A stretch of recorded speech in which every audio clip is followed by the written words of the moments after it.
Hi hello weavers, welcome back to our channel. ఇవాళ మన వీడియోలో కర్ణాటకలో ఎస్పెషల్లీ ఈ సీజన్లో వెరీ ఫేమస్ అండ్ అలాగే వెరీ పాపులర్ అయిన అవరేకాయ కర్రీని మీతో కూడా షేర్ చేద్దామని ఈ వీడియో. ఫస్ట్ ఈ కర్రీని నేను టేస్ట్ చేసినప్పుడు చాలా బాగా అనిపించింది. సర్లే కదా మన వ్యూవర్స్ కూడా ఈ కర్రీని చేసి చూపిద్దామని ఫస్ట్ నేను నేర్చుకొని మీకు చూపిస్తున్నాను. ఫస్ట్ టైం మన ఛానల్ని చూస్తున్నట్లయితే సబ్స్క్రైబ్ చేయండి, పక్కనే ఉన్న బెల్ బటన్ కూడా క్లిక్ చేయండి. అలాగే ఈ వీడియో మీకు నచ్చితే లైక్ చేసి షేర్ చేయండి. ఈ కర్రీలోకి కాంబినేషన్గా చపాతీ, రైస్, సంగటి అలాగే రోటీస్ వీటిలోకి అయితే చాలా బాగుంటుంది. ఇక వీడియో స్టార్ట్ చేసే ముందు వీడియోని స్కిప్ చేయకుండా ఎన్ని వరకు చూడండి. స్కిప్ చేశారంటే నేను చెప్పే చిన్న చిన్న టిప్స్ కానీ ప్రాసెస్ కానీ అర్థం కాదు. ఇప్పుడు సింపుల్ అండ్ ఈజీగా తక్కువ ఇంగ్రీడియంట్స్ వేసి ఈ అవరేకాయ కర్రీని ఎలా ప్రిపేర్ చేసుకోవాలో చూపిస్తాను, చూడండి. ఫస్ట్ నేను ఇక్కడ 250 గ్రాముల వరకు అవరేకాయ గింజలు తీసుకున్నాను.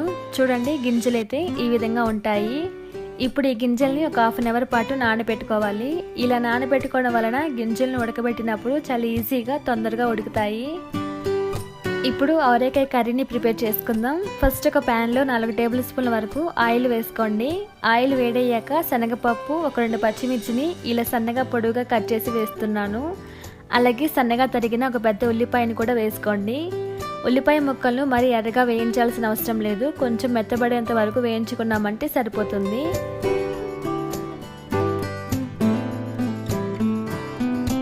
ఇప్పుడు ఈ ఉల్లిపాయ ముక్కలు కాస్త మెత్తబడేంత వరకు వేయించిన తర్వాత ఒక 2 మీడియం సైజ్ టమాటాస్ని తీసుకొని ఇలా సన్నగా కట్ చేసుకొని వేసుకొని వేయించుకోండి.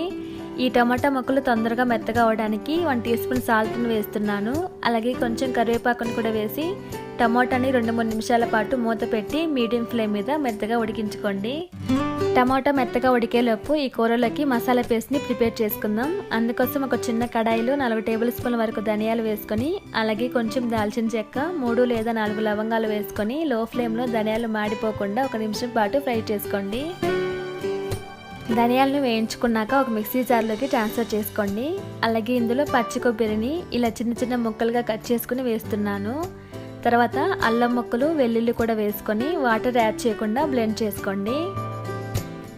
ఇలా కొబ్బరిని మెత్తగా గ్రైండ్ చేసుకున్నాక ఇప్పుడు ఇందులో తగినన్ని నీళ్లు పోసుకొని మెత్తటి పేస్ట్ లాగా బ్లెండ్ చేసుకోండి.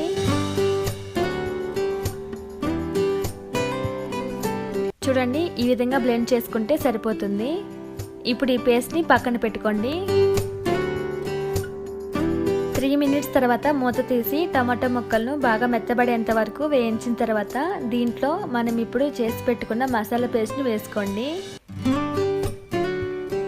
మసాలా పేస్ట్ వేసుకున్నాక టమాటాలో కలిసేలా బాగా మిక్స్ చేసుకోండి. ఈ పేస్ట్ని స్కిప్ చేయకుండా కంపల్సరీగా వేసుకోండి. ఈ పేస్టే ఈ కూరకి మంచి రుచిని ఇస్తుంది. ఇలా బాగా మిక్స్ చేసుకున్నాక గ్యాస్ని లో ఫ్లేమ్లో పెట్టుకొని ఒక 2-3 నిమిషాల పాటు ఈ మసాలా పేస్ట్ని ఫ్రై చేసుకోండి. చూడండి, 2 మినిట్స్ తర్వాత ఈ మసాలా పేస్ట్ బాగా వేగి ఉంటుంది. ఒకసారి బాగా మిక్స్ చేసుకోండి. ఇలా బాగా కలుపుకున్నాక ఇప్పుడు ఇందులో మనం ముందుగా నానబెట్టుకున్న అవరేకాయ గింజలను వేసుకోండి. అలాగే ఇందులో 1/2 టీ స్పూన్ పసుపు, 1.5 స్పూన్ దాకా కారాన్ని వేస్తున్నాను. మీరు మీ స్పైస్ తగ్గట్టుగా కారాన్ని వేసుకోండి. అలాగే రుచికి సరిపడంత ఉప్పును కూడా వేసుకున్నాక ఈ గింజలను బాగా కలుపుకోండి.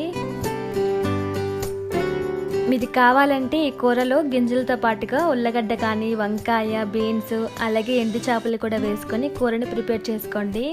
చాలా టేస్టీగా ఉంటుంది. ఇప్పుడు మూత పెట్టి ఒక 2 నిమిషాలు మాత్రమే ఈ గింజలను లో ఫ్లేమ్లో ఫ్రై చేసుకోండి. చూడండి, 2 మినిట్స్ తర్వాత ఈ గింజలు కొంచెం వేగుంటాయి. ఒకసారి బాగా కలుపుకోండి. ఇలా కలుపుకున్నాక ఇప్పుడు 1 గ్లాస్ వరకు నీళ్లు పోసుకోవాలి.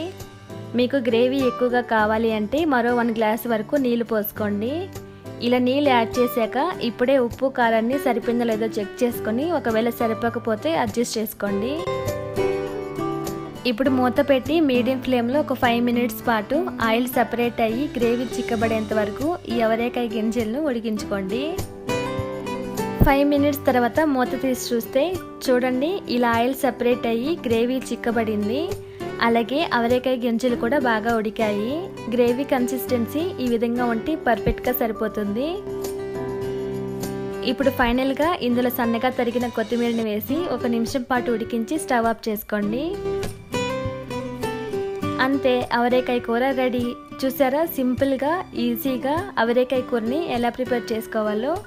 మీకు ఇటువంటి గింజలు దొరికితే ఖచ్చితంగా ఇలా కూర చేసుకోండి, చాలా టేస్టీగా ఉంటుంది. అలాగే సంగటి, చపాతీ, రైస్లోకి అయితే ఈ కూర చాలా బాగుంటుంది. ఈ అవరేకాయ కూరను మీరు ట్రై చేసి మీకు ఎలా వచ్చిందో కామెంట్ సెక్షన్లో మెన్షన్ చేయడం అస్సలు మర్చిపోవద్దు. అలాగే కర్ణాటక వెరైటీస్ మరన్నీ కావాలి అంటే కమెంట్ చేయండి. అలాగే సబ్స్క్రైబ్ చేయండి. ఈ అవరేకాయ కూరను లైక్ చేసి మీ ఫ్రెండ్స్ అండ్ ఫ్యామిలీకి కూడా షేర్ చేయండి. Thanks for watching. Bye bye.